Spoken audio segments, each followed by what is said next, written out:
Halo semuanya, kembali lagi bersama saya Akbar Herdiansah.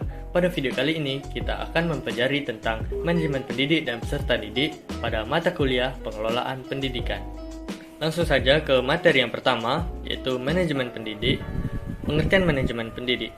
Manajemen menurut Terry tahun 86 adalah sebagai pencapaian tujuan yang telah ditentukan sebelumnya melalui usaha orang lain, atau management is the accomplishing of the predetermined objective through the effort of other people.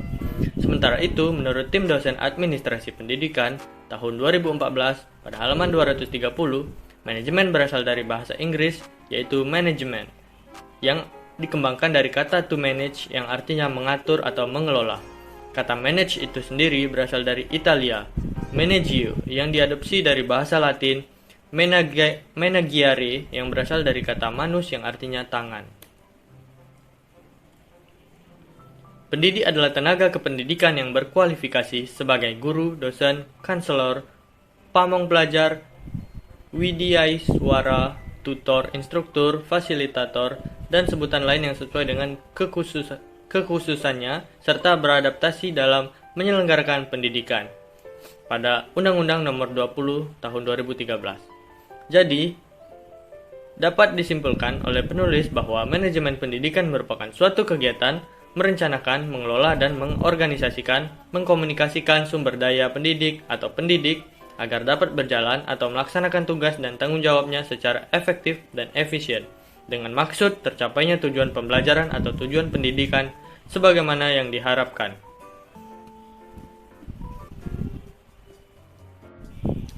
Kedua, tugas, kewajiban, dan hak pendidik.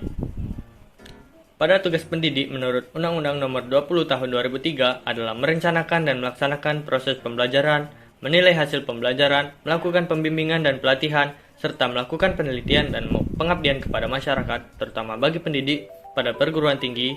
Menurut Supardi tahun 2013, menyebutkan tugas seorang pendidik terdiri atas beberapa hal, yaitu sebagai berikut. Tugas guru sebagai profesi. Tugas ini menuntut kepada guru untuk mengembangkan potensi profesionalisme diri sesuai perkembangan ilmu pengetahuan dan teknologi. Mendidik, mengajar, dan melatih anak didik agar tugas guru sebagai profesi. Yang kedua, tugas guru di bidang kemanusiaan. Tugas guru di bidang kemanusiaan adalah sebagai orang tua kedua di sekolah. Sebagai orang tua di sekolah, guru harus tampil sebagai idola yang dapat menarik simpati siswa. Guru harus dapat memotivasi siswanya untuk secara aktif melakukan kegiatan belajar di kelas maupun di luar kelas, serta secara mandiri di rumah. Yang ketiga, tugas guru di bidang kemasyarakatan. Tugas guru di bidang kemasyarakatan adalah mendidik dan mengajar masyarakat untuk menjadi warga negara yang bertanggung jawab dan menjunjung nilai moral, sosial, maupun keagamaan dan menjadikan anggota masyarakat sebagai insan pembangun.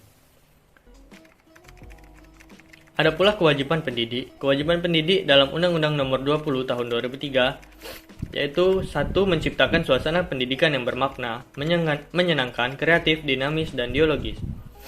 Yang kedua, mempunyai komitmen secara profesional untuk meningkatkan suatu mutu pendidikan. Dan yang ketiga, memberi keteladanan dan menjaga nama baik lembaga, profesi, dan kedudukan sesuai dengan kepercayaan yang diberikan kepadanya. Ada juga hak pendidik. Hak pendidik dalam Undang-Undang Nomor 20 Tahun 2003 yaitu penghasilan dan jaminan kesejahteraan sosial yang pantas dan memadai. Kemudian penghargaan sesuai dengan tugas dan prestasi kerja. Lalu pembinaan karir sesuai dengan tuntutan pengembangan kualitas. Selanjutnya perlindungan hukum dan dalam melaksanakan tugas dan hak atas hasil kekayaan intelektual dan kesempatan untuk menggunakan sarana, prasarana, dan fasilitas pendidik untuk menunjang kelancaran pelaksanaan tugas. Lanjut ke topik yang kedua, manajemen peserta didik. Pengertian manajemen peserta didik menurut Ketentuan Umum Undang-Undang Republik Indonesia Nomor 2 Tahun 89 tentang Sistem Pendidikan Nasional adalah anggota masyarakat yang berusaha mengembangkan potensi dirinya melalui proses pendidikan pada jalur jenjang dan jenis pendidikan tertentu. Menurut Asmendri tahun 2014, pada halaman ketiga, peserta didik adalah orang atau individu yang mendapatkan pelayanan pendidikan sesuai dengan bakat, minat, dan kemampuannya agar tumbuh dan berkembang dengan baik serta mempunyai kepuasan dalam menerima pelajaran yang diberikan oleh gurunya. Jadi, manajemen peserta didik adalah suatu penataan atau pengaturan segala aktivitas yang berkaitan dengan peserta didik yaitu mulai dari masuknya peserta didik sampai dengan keluarnya peserta didik tersebut dari suatu madrasah atau sekolah.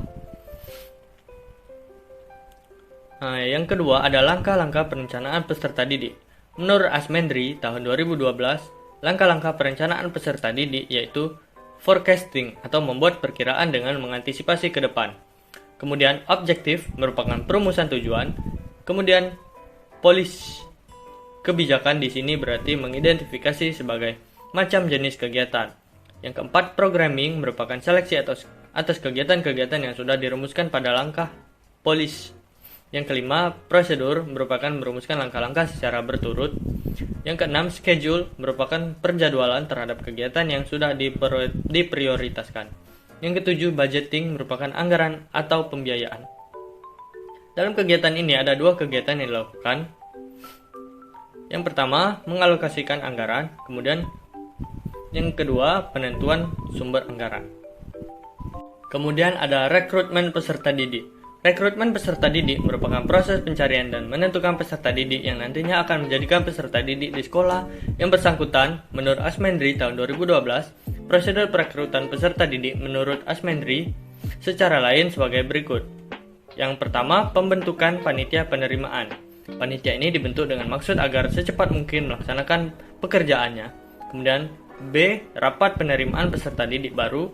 Rapat penerimaan peserta didik baru ini dipimpin oleh kepala sekolah urusan kesiswaan. Kemudian pembuatan penerimaan atau pemasangan pengumuman setelah diadakan rapat dan dibuat keputusan. Maka selanjutnya adalah pembuatan pengumuman yang diantaranya berisikan gambaran singkat sekolah, persyaratan pendaftaran peserta didik, cara pendaftaran, waktunya, tempat, biaya pendaftaran, waktu seleksi, dan sebagainya. Kemudian yang keempat ada pendaftaran peserta didik baru. Yang harus disediakan pada saat pendaftaran peserta didik baru oleh sekolah adalah loket pendaftaran, loket informasi, dan formulir pendaftaran. Kemudian seleksi peserta didik baru. Cara yang digunakan dalam kegiatan seleksi ini adalah yang pertama dengan menggunakan nilai rapor atau sistem PMDK, yang kedua dengan menggunakan nilai EBTANAS murni, dan yang ketiga dengan cara melakukan tes masuk.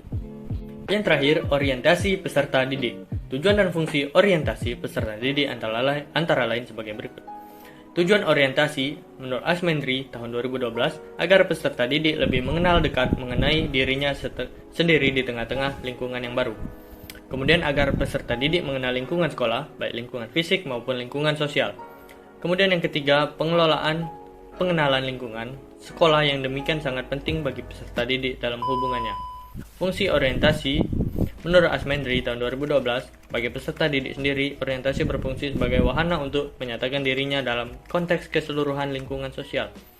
Bagi personalia, sekolah, dan tenaga kependidikan dengan mengetahui siapa peserta didik barunya. Kemudian yang ketiga, bagi peserta didik senior, dengan adanya orientasi ini akan mengetahui lebih dalam peserta didik menurutnya di sekolah. Baik, itulah materi singkat tentang manajemen pendidik dan peserta didik.